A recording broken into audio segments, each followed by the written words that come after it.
hand and an outstretched arm and a series of really bizarre miracles, God had brought a people from the yoke of slavery into a wilderness.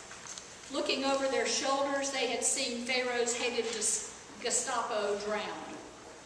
But now, both the adrenaline rush and the honeymoon were over. Now, we have seen the movie and read the book, and we know they eventually made it to the Promised Land. But all they knew at the time was that they were in a wilderness where they had no survival skills and no experience.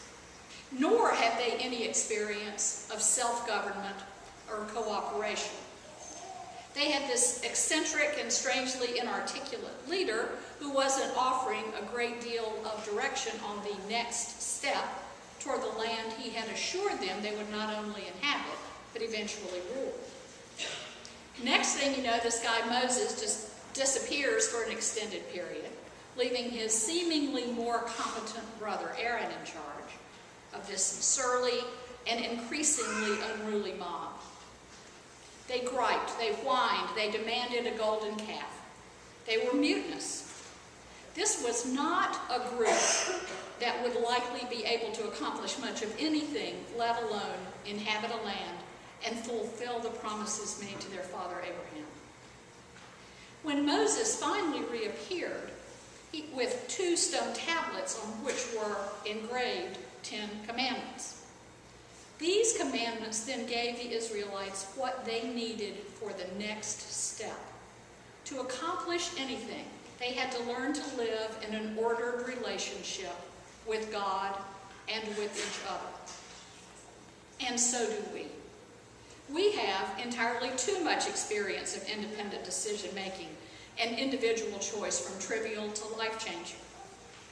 Paper or plastic, liberal arts or engineering, organic, free range, will I work for a not-for-profit or be an investment banker? Will we divorce or work it out? Sunday forum or choir rehearsal? Want fries with that? And they can all be good choices.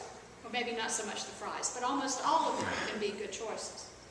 We are drowning in choices and tempted on all sides by golden calves. And we are not a group that knows for sure what we want to accomplish, much less how to fulfill the promises made at our baptisms, to seek and serve Christ in all persons, love our neighbors as ourselves, and respect the dignity of every human being. These commandments give us what we need for the next step. To discern and accomplish the Lord's work, we also have to learn to live in an ordered relationship with God and with each other.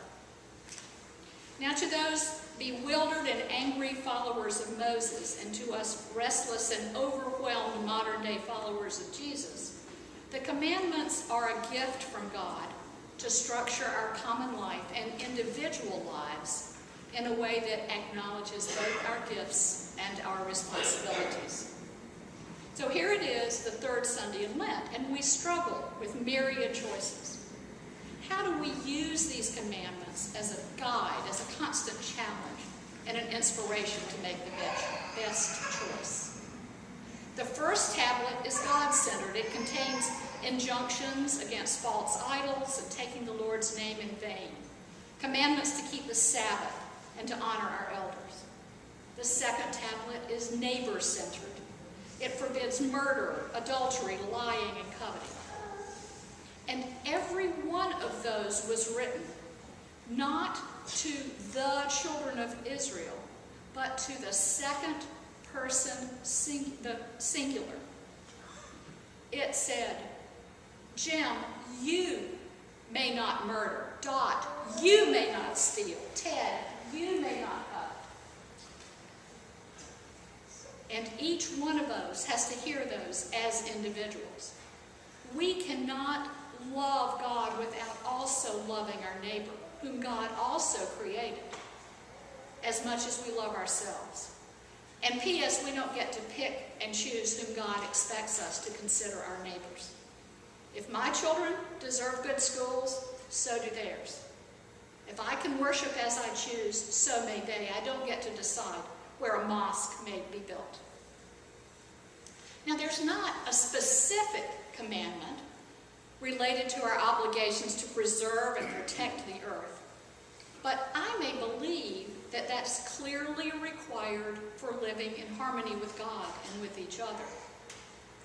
Jewish sages, through centuries, have said that murder can be both literal and figurative, and they consider gossip or slander murderous to the dignity of humans.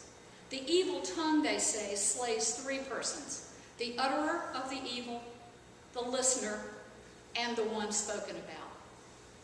Now, you will meditate on other examples in your own life. We're constantly called to expand our understanding of what it means to live in covenant with God and with fellow humans. Having this reading fall squarely in the middle of Lent might seem no surprise to those who think of Lent as a gloomy time of self-denial and commandments as God's way of making sure we don't have too much fun. But perhaps that is not what Lent is about. Perhaps it is not all about us. Is it possible it's not about what we have done or how many commandments we've ticked off the list, but about God's passionate desire that we live in harmony? In uniting the law and the gospel, Jesus did not release us from the obligations to make the law, the direction, the teaching, part of our decisions. In fact, in Matthew, he summarizes the law in the very familiar, love the Lord with all your heart and strength and soul and mind, and love your neighbor as yourself. In the Gospel of John, he phrases it, love one another as I have loved you. We don't get points for what we think and don't think. Our relationship with God and our neighbor concerns what we do and don't do. And what the Ten Commandments do not tell Christians is what we must do to earn God's grace. They let us know just how God expects us to live in gratitude because we're a people who have already been freely given that grace. Now, this is not easy for us first world Christians who are addicted to action and measurement. Free is very often not an attractive price point. And it's hard for us to value things we can't lose, that aren't scarce, and that we didn't have to compete for.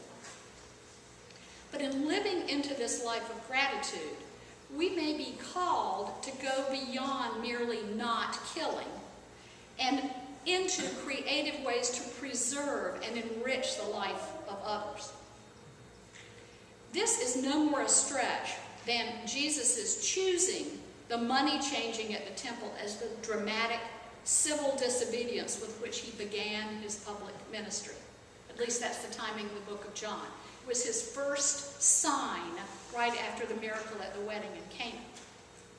He was making the point, which we now realize, though the apostles did not realize it at the time, that he was going to take the place of the temple in Jerusalem, and by extension, he was changing the game forever. Now, through the years, we've heard that story from the all-too-easy perspective that filthy commerce has no place in the church. But it's really a more nuanced situation than that.